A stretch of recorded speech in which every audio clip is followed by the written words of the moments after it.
Bismillahirrahmanirrahim. Uhayyikum jami'an bi tahiyatul Islam, tahiyatan min indillah, tahiyatan ahlil jannah, tahiyatan mubarakatan thayyibah, tahiyatan salamatan daimatan. Assalamualaikum warahmatullahi wabarakatuh. Silakan Pak, maju ke depan Pak. Yang mau ikut kajian biar dapat konsumsi Pak. Konsumsinya apa? Sate Padang. Nasi goreng.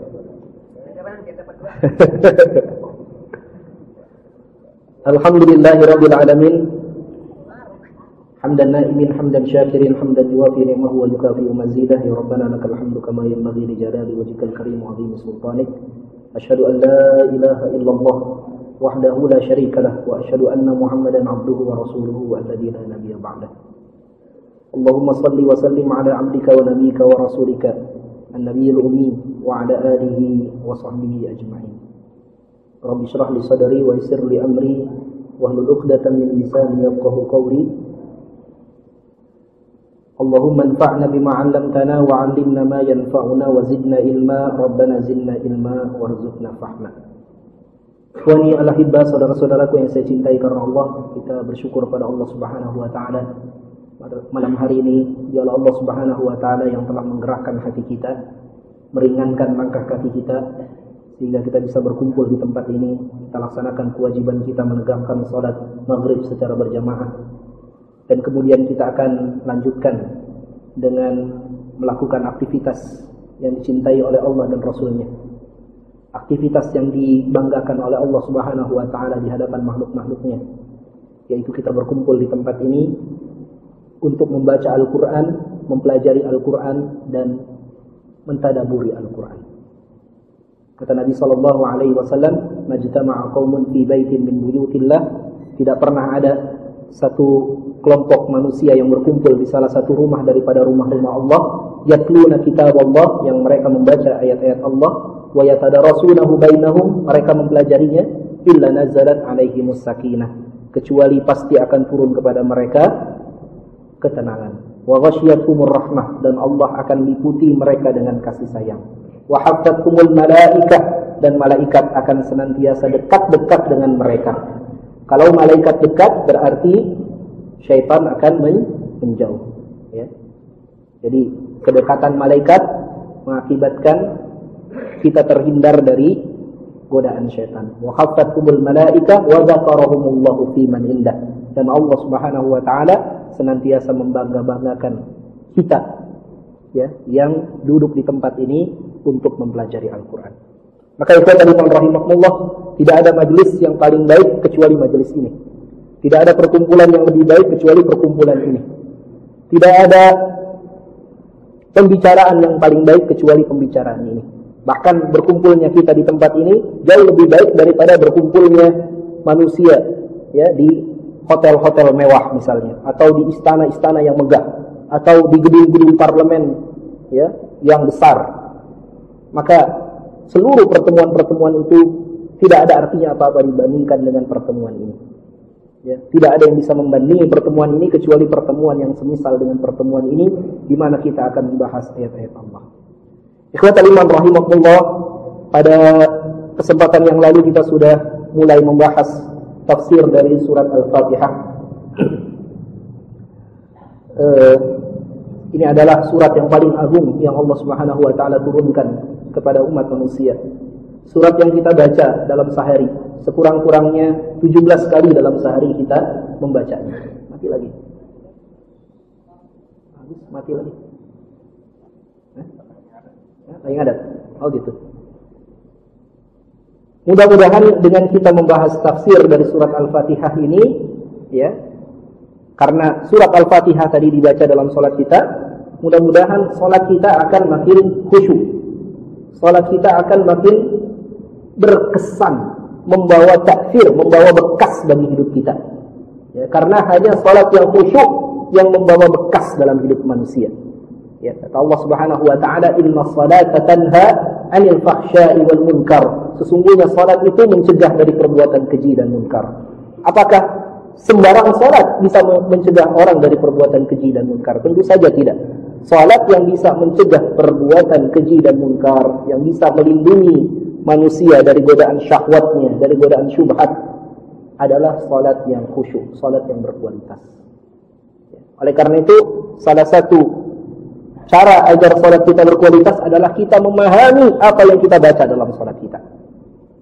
Kita memahami doa-doa dan zikir-zikir yang kita baca dalam salat kita. Ya. Termasuk surat Al-Fatihah ini. Karena ini merupakan surat yang wajib kita baca dalam salat kita. Ya. Ketika kita memahami surat Al-Fatihah, maka akan berkualitaslah salat kita. Ya.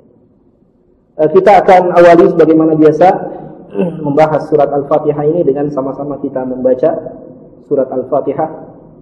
Tapi untuk memandu membaca ini, saya ingin dibantu oleh qari kita, Ustaz Narwan Bugis. Ya. Ustaz Narwan ini suaranya luar biasa indah. Tapi sayangnya masih jomblo, Pak. Yes.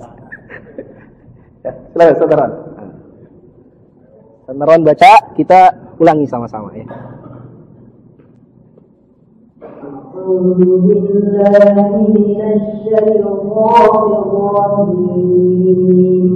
Sama-sama. A'udzu billahi minasy syaithanir rajim.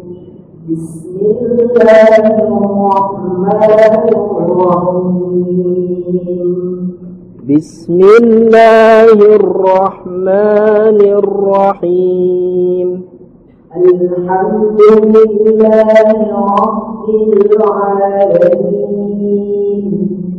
Alhamdulillahi Rabbil Alamin.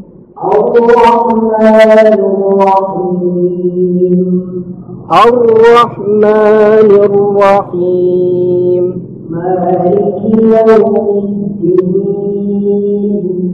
Maliki Yawmiddin.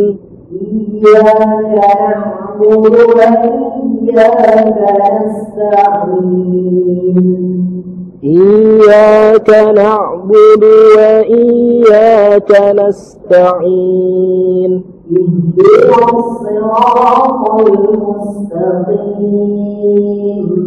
اهدنا الصراط المستقيم صراط الذين أنعمت عليهم صراط الذين أنعمت عليهم غير المغضوب عليهم ولا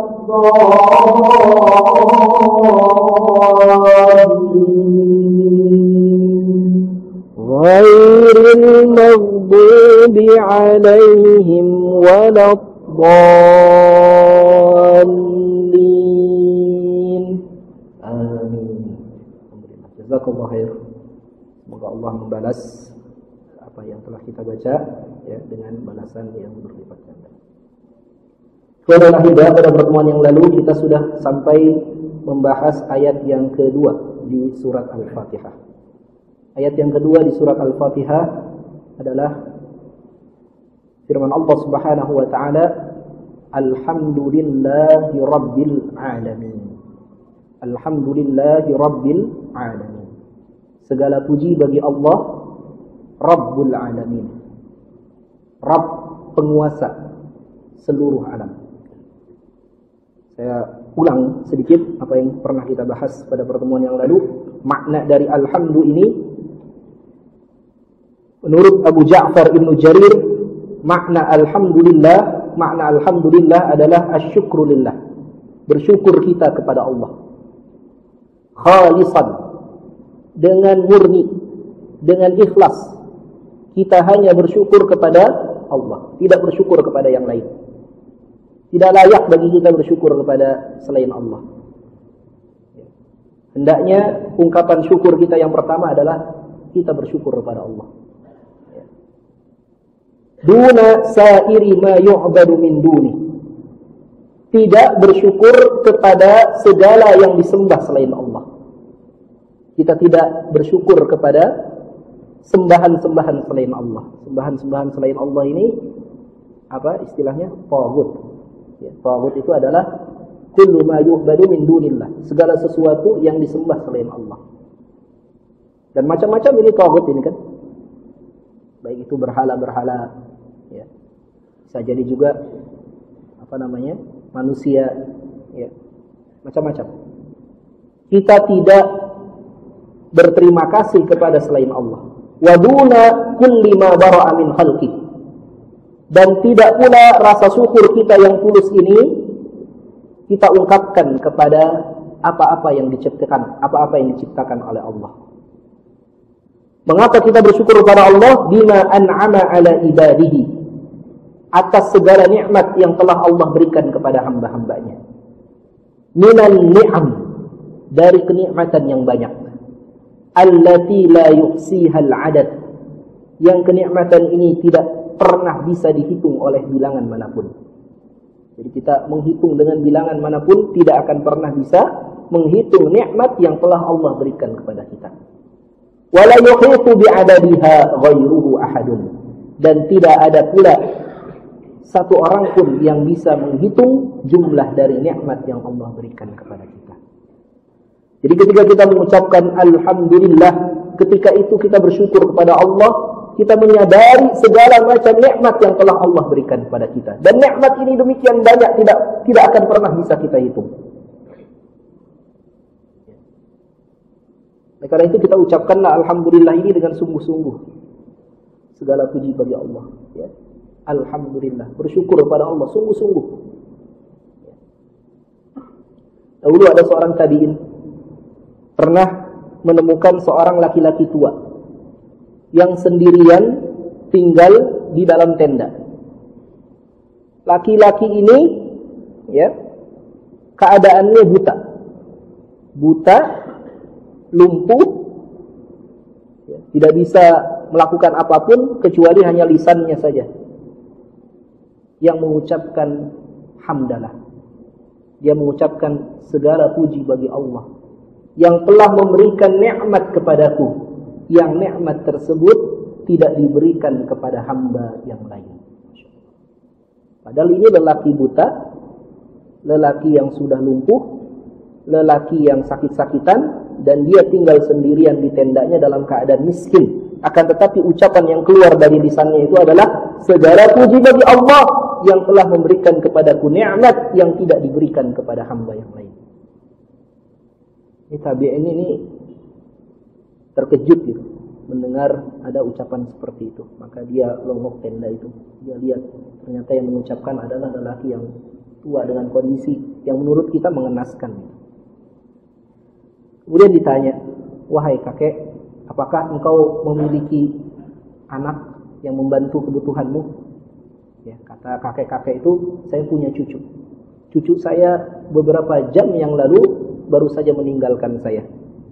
Dia berburu, dia ingin mencari makan."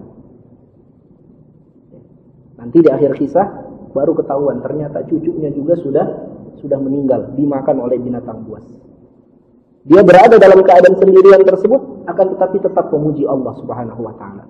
Lantas ditanya, "Wahai kakek, kenapa engkau mengucapkan zikir dengan ucapan seperti tadi? Segala puji bagi Allah yang telah memberikan kepadaku nikmat yang tidak diberikan kepada hamba yang lain." Apa kata lelaki itu? "Bukankah Allah Subhanahu wa taala telah memberikan kepadaku nikmat berbicara, padahal banyak orang yang tidak bisa bicara?" Yang enggak bisa bicara ada atau tidak, Pak? Ada ya. Banyak atau tidak? Banyak orang enggak bisa bicara. Banyak orang yang ketika lahir dalam keadaan tunawicara. Bukankah Allah Subhanahu wa taala telah memberikan nikmat kepadaku untuk mendengar, padahal banyak orang tidak bisa mendengar? Bukankah Allah Subhanahu wa taala memberikan nikmat kepadaku iman, padahal banyak orang tidak beriman? Yang tidak beriman banyak atau tidak, Pak?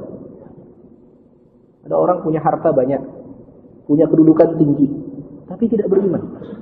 Ini artinya iman itu memang tidak diukur dengan banyaknya harta. Ada orang punya kecerdasan tinggi gitu, gelarnya luar biasa, cerdas, jenius, akan tapi tidak beriman. Ini berarti pula iman itu tidak bisa diukur dengan kecerdasan seseorang. Yang beriman kepada Allah adalah orang-orang yang memang Allah Subhanahu wa taala pilih. Allah pilih dia untuk mengenal Allah Subhanahu wa taala. Kemudian kata lelaki ini juga, bukankah Allah telah memberikan kepadaku nikmat kehidupan, padahal banyak orang yang hari ini tidak Allah berikan nikmat kehidupan. Yang mati sedikit atau banyak, Pak? Banyak. Dari sejak Nabi Adam dilahirkan sampai hari ini sudah ribuan, miliaran mungkin orang yang mati. Dan kalau kita datang ke perkuburan gitu, ini kan kita nih di Karet nih, dekat kuburan, Pak. Mesti sering-sering juga jalan-jalan ke kuburan, Pak. Soal ziarah kubur ini, terus terang ada dua kelompok yang ekstrim. Ada satu kelompok yang ekstrim, saking ekstrimnya gitu, hobi gitu ziarah kubur. Jadi ziarah kubur jadi wisata gitu. Wisata rohani. Kemana? Ziarah kubur. Ada yang hobi betul. Kayak dikit-dikit ziarah kubur, dikit-dikit ziarah kubur. Sampai-sampai kemudian beranggapan bahwa kuburan itu jauh lebih utama daripada masjid. Sehingga dia berdoa di kuburan. Padahal mana yang lebih utama kan, Pak? Kita berdoa di masjid atau kita berdoa di kuburan? Jelas berdoa di masjid. Ya, tidak ada tempat yang paling dicintai oleh Allah kecuali masjid. Ya, kan tempat yang dicintai oleh Allah itu adalah masjid. Sedangkan tempat yang tidak disukai oleh Allah, tempat yang dibenci oleh Allah itu adalah apa? Pasar. Nah ini ada orang yang saking hobinya gitu ziarah kubur sampai ke kuburan terus gitu.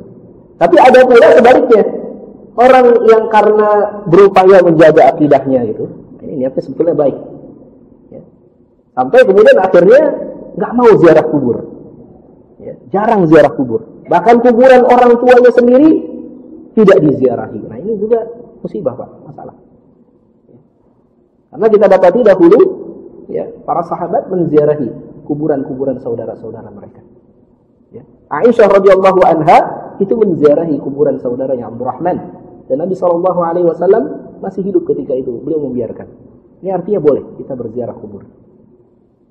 Ya, kata Nabi SAW, kuntu nahitukum an ziyaratul qabri fazuruha. Dulu memang aku pernah melarang kalian untuk ziarah kubur, kan, tapi sekarang aku perintahkan kamu untuk menziarahi kubur. Untuk apa? Untuk mengingat kematian. Nah, Pak, ini nikmat hidup ini nikmat yang luar biasa besar. Maka datanglah kita ke kuburan-kuburan. Kita lihat betapa Allah Subhanahu wa taala telah berikan pada kita nikmat kehidupan. Coba lihat. Kalau ke kuburan itu biasanya saya hobinya itu lihat batu nisan. Batu nisan cari yang namanya sama dengan kita. Ada atau tidak, Pak? Ada, Pak. Banyak, Pak. Saya ke kuburan Karet Bifak, nama Muhammad Setiawan, ada 2, ada 3 tuh. Muhammad Setiawan. Oh, geter tuh, Pak. Muhammad Setiawan udah meninggal nih. Cari yang tahun lahirnya lebih muda dari kita. Banyak atau tidak, Pak? Banyak, Pak. Kita lahir 1975, ada nggak yang lebih muda dari kita? 1976, 1977 udah meninggal. Ada banyak, Pak. Masya Allah. Ingat kita dengan kematian. Ya, makanya tadi lelaki tua tadi ya berkata apa? Allah telah memberikan kepadaku nikmat yang tidak diberikan kepada orang lain. Nah, kita, Pak, ini nikmat yang Allah berikan pada kita jauh lebih banyak daripada nikmat yang Allah berikan kepada lelaki tua tadi. Allah berikan kepada kita nikmat penglihatan. Allah berikan pada kita nikmat mampu berjalan. Allah berikan pada kita nikmat ya, mampu mencari nafkah, berkeluarga dan seterusnya. Maka ini nikmat yang hendaknya senantiasa kita syukuri. Wa qala Ibnu Jarir rahimahullahu taala, dan berkata pula Imam Jarir, alhamdulillah, yang dimaksud dengan alhamdulillah adalah tana'un athna bihi ala nafsi. Alhamdulillah adalah pujian Allah kepada dirinya.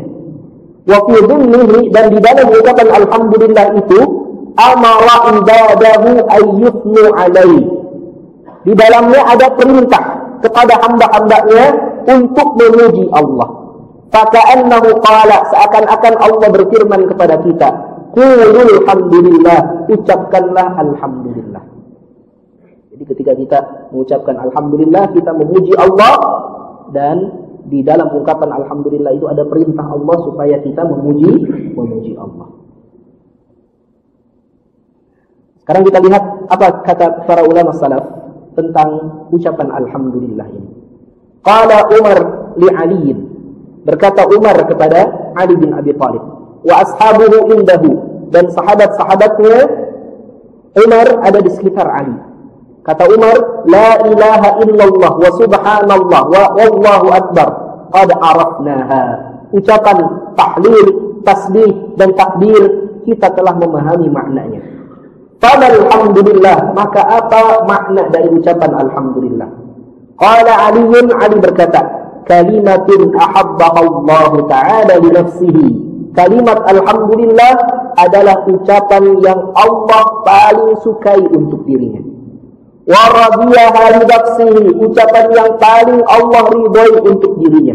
Wa ahabba an tuqal, dan ucapan yang paling Allah sukai untuk diucapkan oleh hamba-Nya.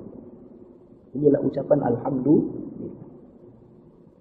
Oleh karena itu, orang yang mengucapkan alhamdulillah, Allah akan lipat gandakan nikmat bagi dirinya. Gitu kan? La in syakartum la azidannakum. Karena Allah sayang dengan orang yang mengucapkan alhamdulillah. Ini ucapan syukur kepada Allah. Apapun keadaan kita, ucapkanlah alhamdulillah. Alhamdulillah ala kulli hal. Ya, segala puji bagi Allah atas segala macam keadaan. Qala Ibnu Abbas berkata, alhamdulillah kalimatus syukri. Alhamdulillah adalah ungkapan syukur.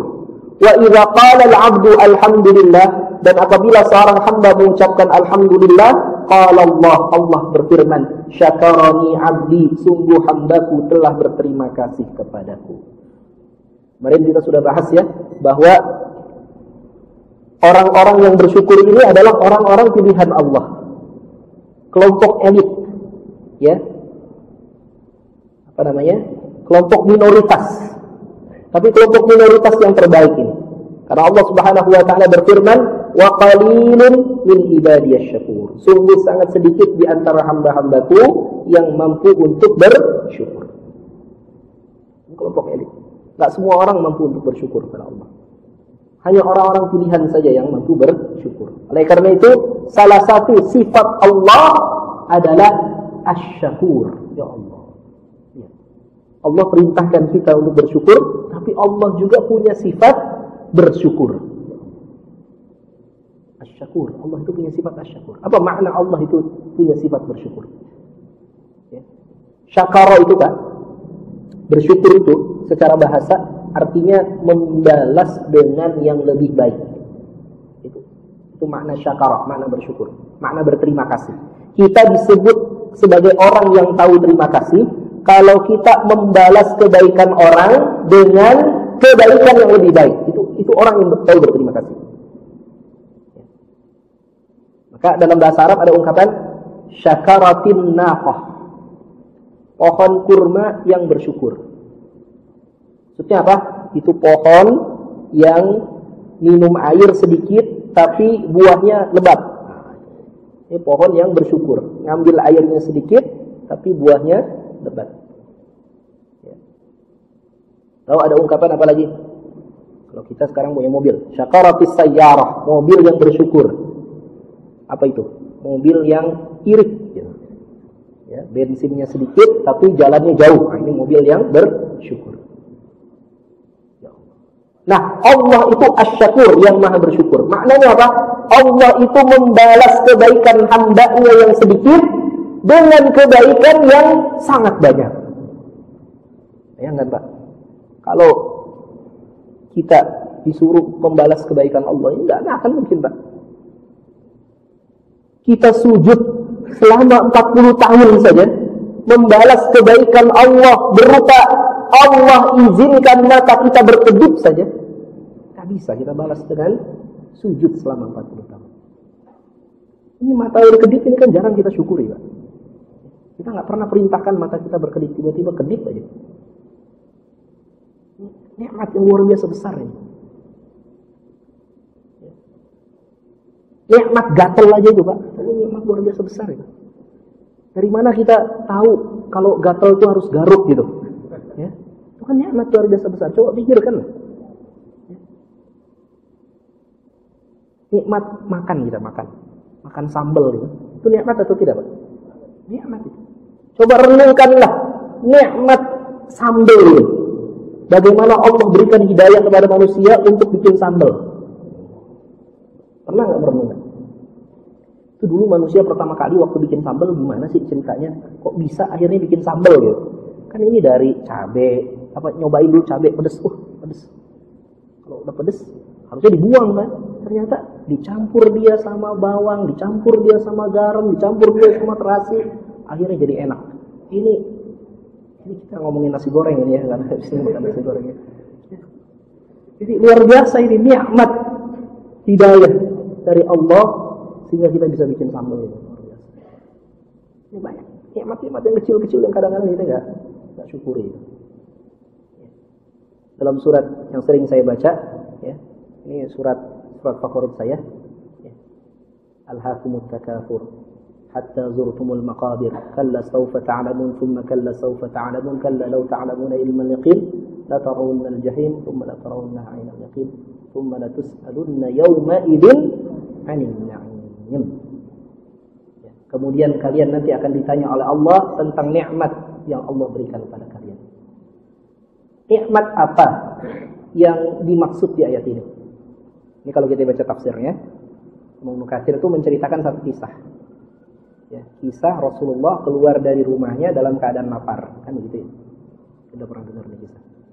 Rasul keluar dari rumahnya dalam keadaan lapar, beliau ingin pergi ke rumah Abu Bakar, ingin minta makanan. Ternyata Abu Bakar keluar pula dari rumahnya dalam keadaan lapar. Ditanya sama Rasul, "Ya Abu Bakar, mau kemana engkau?" Kata Abu Bakar, "Saya ingin pergi ke rumahmu." "Ngapain? Di rumahku nggak ada makanan, saya ingin numpang makan di rumah." Kata Rasulullah, "Saya juga keluar dari rumah, ingin ke rumahmu, ingin numpang makan." Jadi dua-dua ini lelaki mulia dalam sejarah umat manusia. Keluar dari rumahnya siang hari karena tidak ada makanan. Kalau kita nggak ada makanan di rumah, kita banting piring. Tanya istri kita, duit buat apa aja sampai nggak ada makanan. Ini lelaki mulia ini keluar dari rumah, cari makanan. Akhirnya kedua ini bersepakat kita ke rumah Umar. Pergi mereka ke rumah Umar, ternyata Umar keluar juga dari rumahnya. Ditanya, "Umar mau kemana?" "Saya mau ke rumah engkau ya Rasulullah." "Ngapain? Mau numpang makan." "Kami ingin ke rumahmu, ingin numpang makan juga." Nggak ada makanannya. Akhirnya disepakati. Pergi kemana? Ke rumah Abdurrahman bin Auf, seorang sahabat Nabi yang terkenal kaya raya. Ya. Abdurrahman bin Auf. Kapan-kapan kita cerita tentang Abdurrahman bin Auf. Abdurrahman bin Auf ini luar biasa, Pak. Beliau hijrah dari Mekah ke Madinah nggak bawa uang sepeser pun, hanya bawa baju yang ada di tubuh. Ya, kemudian ditawari oleh saudara seimannya untuk apa? Untuk ambil hartanya. Kata saudara seimannya, orang Ansor, "Ini saya punya harta banyak, setengah saya kasih kepada kamu. Punya rumah besar, setengah saya bagi buat kamu. Saya punya istri 2, satunya akan saya ceraikan, saya kasih kepadamu." Tapi kemudian apa kata Abdurrahman bin Auf? Enggak usah kasih. Ya.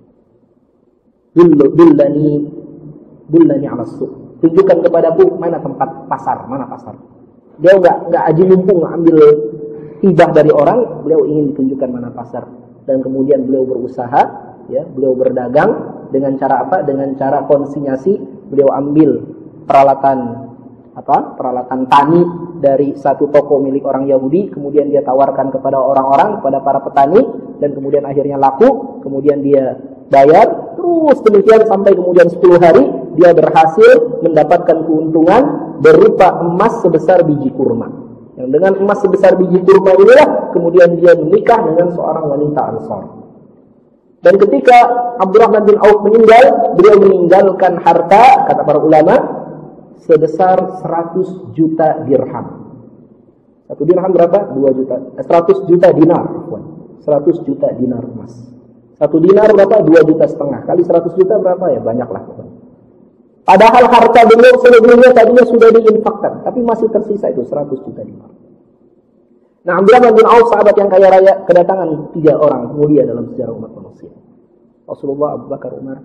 Kemudian ditanya, "Ada apa ini?" "Kami ingin numpang makan." Akhirnya disediakan makanan yang banyak. Dipotonglah kambing 1 ekor, setengahnya digulai, setengahnya dibakar. Kemudian dihidangkan minuman-minuman yang segar, dihidangkan buah-buahan yang segar. Melihat makanan terhidang di hadapan Rasul kemudian menangis. Kata Rasul, "Sisakan sebagian ini untuk Fatimah, putriku. Fatimah jarang sekali makan seperti ini." Sudah itu kata Rasul, "Tsumma latus'alunna yawma idzin 'anil na'im." Kemudian kalian pasti akan ditanya oleh Allah atas nikmat yang kalian rasakan hari ini. Jadi Pak, nikmat yang Allah tanya kepada kita itu bukan hanya yang besar-besar, Pak. Kita punya mobil, kita punya rumah, kita punya harta banyak, bukan. Tapi makanan setiap hari kita makan itu juga itu nikmat, Pak, yang Allah nanti akan tanya kepada kita. Kan kita jarang mikir itu kan, kita lapar makan, udah makan aja. Jarang berpikir ini nikmat yang Allah berikan pada kita. Alhamdulillah Allah berikan pada kita makanan. Ya, makanya ketika kita mengucapkan alhamdulillah, Allah menyatakan hamba ini telah bersyukur kepadaku. Dalam hadis yang diucapkan oleh Rasulullah sallallahu alaihi wasallam, diriwayatkan oleh sahabat Jabir bin Abdullah radhiyallahu anhu, qala Rasulullah sallallahu alaihi wasallam, afdalu dzikri la ilaha illallah, sebaik-baik zikir adalah ucapan la ilaha illallah. Ini sebaik-baik zikir. Ya, jadi kita lagi sendirian di mana saja, ucapkanlah la ilaha illallah. Ya, lagi di kendaraan naik motor, ucapkan la ilaha illallah. La ilaha. Ya, ucapkan la ilaha illallah. Ya, perbanyaklah kita mengucapkan la ilaha illallah. Karena lisan kita ini kalau sering mengucapkan la ilaha illallah akan mudah nanti mengucapkan la ilaha illallah saat kita wafat. Ucapkan la ilaha illallah. Minimal ucapkan Allah, Allah, Allah. Ucapkan nama Allah. Afdhalu dzikri la ilaha illallah. Ya. Wa afdhalud du'a alhamdulillah, dan sebaik-baik doa adalah alhamdulillah. Kenapa alhamdulillah disebut sebaik-baik doa? Karena kita enggak minta apapun kepada Allah, kita cukup mensyukuri nikmat yang Allah berikan pada kita, Allah akan tambah nikmat tersebut. Perlu doa, enggak perlu minta. Kita cukup mensyukuri nikmat yang Allah berikan, Allah pasti akan tambah. Dalam hadis yang lain kata Rasulullah sallallahu alaihi wasallam, "Ma an'ama Allahu 'ala 'abdin ni'matan." Tidaklah Allah memberikan nikmat kepada seorang hamba. Faqala, lalu hamba yang diberikan nikmat itu berkata, "Alhamdulillah." Dia mengucapkan alhamdulillah. "Illa kana alladhi a'ta afdala mimma akhadha." Kecuali Allah akan berikan sesuatu yang lebih baik daripada apa yang Allah ambil. Maksudnya gimana nih? Jadi kalau ada seorang hamba mendapatkan nikmat dari Allah, kemudian dia mengucapkan alhamdulillah, lalu nikmat itu Allah cabut, tapi dia mengucapkan alhamdulillah, maka Allah akan berikan ganti dari nikmat yang sudah Allah cabut itu dengan yang lebih baik. Ini berat, Pak. Ini berarti dia bersyukur dalam keadaan mendapatkan musibah. Berat ini, Pak. Ya, berat ini. Ini ada kaitannya dengan kisah seorang laki-laki yang diuji oleh Allah Subhanahu wa taala dalam Riyadhus Shalihin, ya, bab sabar itu disebutkan. Ada seorang laki-laki yang Allah Subhanahu wa taala uji. Dengan apa? Dengan Allah cabut nyawa anak kesayangannya. Jadi kita punya anak misalnya 5 kan. Dari 5 anak tersebut, enggak semua itu anak kita sayangi. Pasti ada satu anak yang paling favorit gitu. Yang paling kita cintai, yang paling kita sayangi, yang paling sering kita peluk-peluk, kita cium-cium, itu anak yang paling kita sayangi. Kalau Allah Subhanahu wa taala ingin menguji seorang hamba, maka Allah akan wafatkan anak yang paling kita sayangi itu. Cabut nyawa. Sesudah dicabut nyawanya, lalu Allah utus seorang malaikat untuk melihat keadaan hamba ini. Kalau Allah tidak utus malaikat, Allah tahu enggak kondisi hamba ini? Tahu, enggak perlu utus malaikat, Allah tahu. Tapi Allah utus malaikat. Kemudian Allah tanya kepada malaikat ini, "Apa yang kau lakukan kepada hambaku?" Kata malaikat ini, "Kami telah mencabut nyawa anak kesayangannya." Kemudian kata Allah, "Apa yang dilakukan oleh hambaku ini ketika nyawa anak kesayangannya dicabut?" Hamidaka wastarjaka. Hambamu ini memujimu dan beristirja kepadamu. Istirja itu mengucapkan inna lillahi wa inna ilaihi raji'un. Tapi dia juga mengucapkan alhamdulillah, hamidaka. Jadi dia mengucapkan alhamdulillah ala kulli hal, inna lillahi wa inna ilaihi raji'un. Maka Allah Subhanahu wa taala berfirman kepada malaikat ini, bangunkan untuknya ibnillahu baitan fil jannah. Bangunkan untuknya satu rumah nanti di surga. Dan namakan rumah tersebut Baitul Hamdi, rumah pujian. Kenapa? Karena dia memuji Allah Subhanahu wa ta'ala. Jadi kalau kita memuji Allah Subhanahu wa ta'ala, mengucapkan alhamdulillah terhadap nikmat yang Allah berikan pada kita, kalau nikmat itu Allah cabut, Allah pasti akan ganti dengan yang lebih baik. Ini ada satu hadis ini yang luar biasa indah ini, mengenai keagungan ucapan alhamdulillah. Hadisnya panjang, makanya nggak saya terjemahin, nggak cukup tempatnya. An Ibnu Umar, dari Ibnu Umar, Abdullah bin Umar radhiyallahu anhuma, anna Rasulullah sallallahu alaihi wasallam, sesungguhnya Rasulullah sallallahu alaihi wasallam haddatsahum anna 'abdan min ibadillah, pernah menceritakan kepada para sahabat mengenai seorang hamba daripada hamba-hamba Allah. Ada seorang hamba daripada hamba-hamba Allah, qala, yang hamba ini berdoa, ya Rabbi lakal hamdu, wahai Tuhanku bagimu pujian, kama yanbaghi li jalali wajhika wa 'azimi sultanik, yang pujian tersebut ya setara dengan keagungan wajahmu dan kebesaran kekuasaanmu. Hafal enggak Pak ini? Doa ini. Rabbi lakal hamdu. Ya, kita baca sama-sama. Rabbi lakal hamdu, kama yanbaghi li jalali wajhika wa 'azimi sultanik. Ya, boleh Rabbi, boleh juga Rabbana, ya. Rabbana lakal hamdu kama yanbaghi li jalali wajhika wa 'azimi sultanik. Artinya apa? Ya Tuhan kami, bagimulah pujian, yang pujian itu setara dengan keagungan wajahmu dan kebesaran kekuasaanmu. Hamba ini sering mengucapkan ucapan itu. Fa'adalat bil malakain falam yadriya kaifa yaktadariha. Ya. Maka bertengkarlah dua malaikat. Kenapa dua malaikat bertengkar? Karena keduanya enggak tahu bagaimana menulis catatan pahala bagi orang yang mengucapkan seperti ini.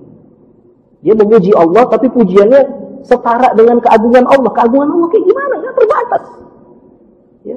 Memuji Allah setara dengan kekuasaan Allah. Gimana menulisnya?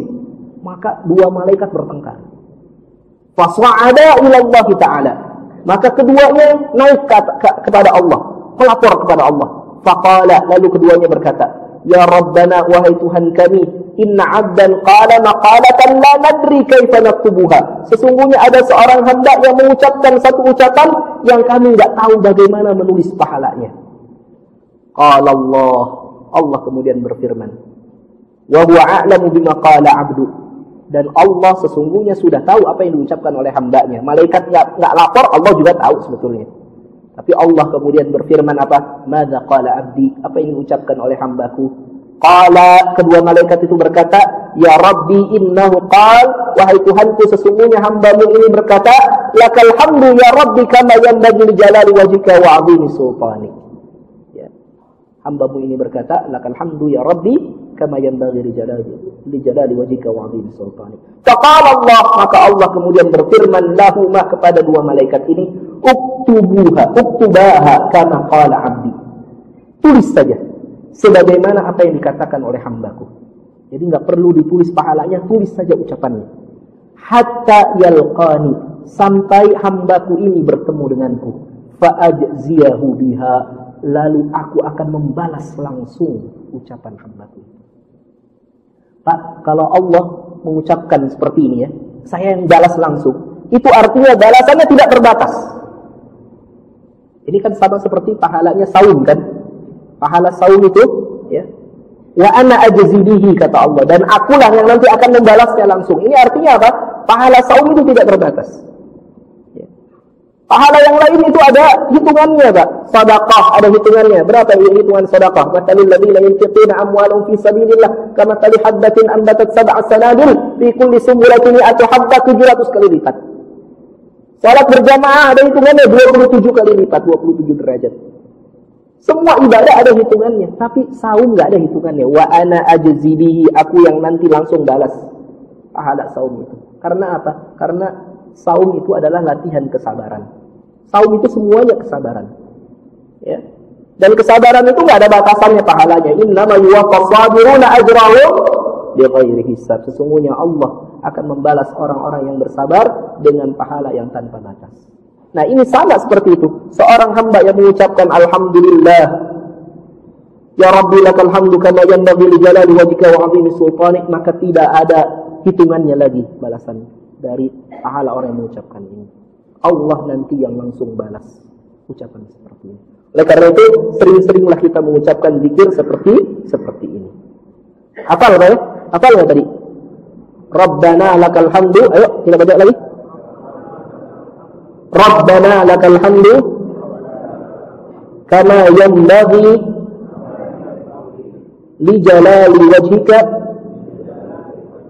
wa 'azimi sultanik. Yang belum hafal tanya sama yang udah hafal. Catat ya. Supaya kita ini belajar nih, ngaji ini ada bekalnya gitu, ada apa? Ada oleh-olehnya. Nanti kita ajarkan sama anak kita ajarkan pada istri kita. Bu, di rumah banyak-banyak baca ini. Ya, Rabbana lakal hamdu kama yanbaghi li jalali wajhikal karim wa 'azimi sultanik. Ya, karena ini adalah zikir yang tidak ada batasan pahalanya. Kemudian Imam Lukafi menjelaskan bahwa tulisan alif lam ya, dalam ucapan alhamdulillah itu kan ada alif lamnya kan? Alif lam. Ya. Alif lam pada alhamdu ini bermakna istighraq. Istighraq itu artinya bermakna keseluruhan. Seluruh pujian. Seluruh pujian hanya milik Allah. Kita tidak memuji yang lain. Seluruh pujian hanya milik Allah. Sebagaimana seorang hamba berdoa kepada Allah, Allahumma lakal hamdu kullu. Ya Allah, bagimu seluruh pujian seluruhnya. Wa lakal mulku kullu, bagimu seluruh kerajaan. Wa biyadikal khairu kullu, di tanganmu seluruh kebaikan. Wa ilaika yarji'ul amru kullu, dan kepadamu kembali seluruh urusan. Ya. Jadi seluruh pujian hanya milik Allah. Ketika kita memuji orang, harusnya kita puji orang tersebut dengan memuji Allah. Ya, Bapak baik, ya, Bapak sudah bantu saya, alhamdulillah. Ya, segala puji bagi Allah. Jadi kita memuji orang dahulukan dengan kita memuji Allah. Karena dia bisa melakukan kebaikan kepada kita atas izin Allah. Kalau Allah nggak izinkan, dia nggak berbuat baik pada kita. Alhamdulillah.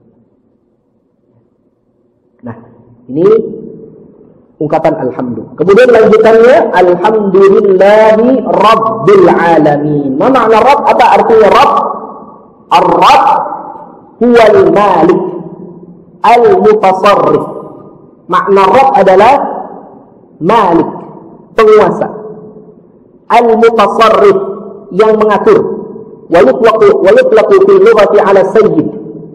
Ya, dalam bahasa Arab disebut juga malik ini adalah sayyid. Sayyid itu artinya majikan atau tuan. Wa 'ala al-mutasarrif, ya, yang mengatur bil islah, untuk kebaikan.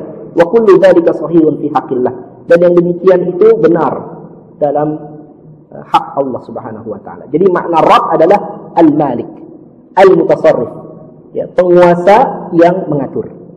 Ya. Nanti di ayat berikutnya kita akan jelaskan apa bedanya Malik dengan apa bedanya Malik. Ya. Ayat berikutnya kan Maliki Yaumiddin. Surat Al-Fatihah. Kalau di surat An-Nas Malikin Nas. Ini beda, Pak, antara Malik dan Malik. Nah, makna Rabb ini adalah Malik, penguasa. Ya. Penguasa, pemilik. Penguasa itu artinya pemilik. Ya. Pemilik.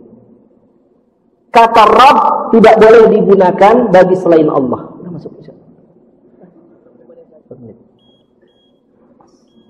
Kecuali dengan menyandarkannya kepada sesuatu. Semisal Rabbud Dar, tuan tanah. Ya. Adapun kata Ar-Rabb maka tidak boleh digunakan kepada sesuatu apapun kecuali kepada Allah Ar-Rabb. Jadi yang betul-betul Malik, betul-betul penguasa, itu hanyalah Allah. Sedangkan selain Allah itu bukan pemilik, bukan penguasa. Ya. Jadi kalau pakai alif lam Ar-Rabb maka itu hanya milik Allah. Sedangkan manusia boleh menggunakan kata Rabb, tapi harus disambung dengan Rabb apa? Misalnya Rabbud Dar tadi, ya, pemilik tanah. Ya, Rabbul Bait, pemilik rumah. ya. Jadi ada sambungannya. Kita lanjutkan biar selesai ini satu ayat. Kemudian makna al-alamin. Apa yang dimaksud dengan al-alamin? Al-alamin adalah jamak dari al-alam. Apa itu al-alam? Al-alam adalah segala sesuatu yang ada selain Allah Azza wa Jalla. Jadi Rabbul Alamin artinya pemilik segala sesuatu. Pemilik segala sesuatu. Ya. Makrokosmos, mikrokosmos seluruhnya milik Allah. Di langit, di bumi, di antara keduanya seluruhnya milik Allah. Ya. Allah Subhanahu wa taala berfirman mengenai Fir'aun. Qala Fir'aun, "Wa ma Rabbul Alamin?" Ya. Fir'aun berkata, "Apa itu Rabbul Alamin?" Ya, Fir'aun aja pengen tahu tuh makna dari Rabbul Alamin. Nah, kita enggak mau tahu.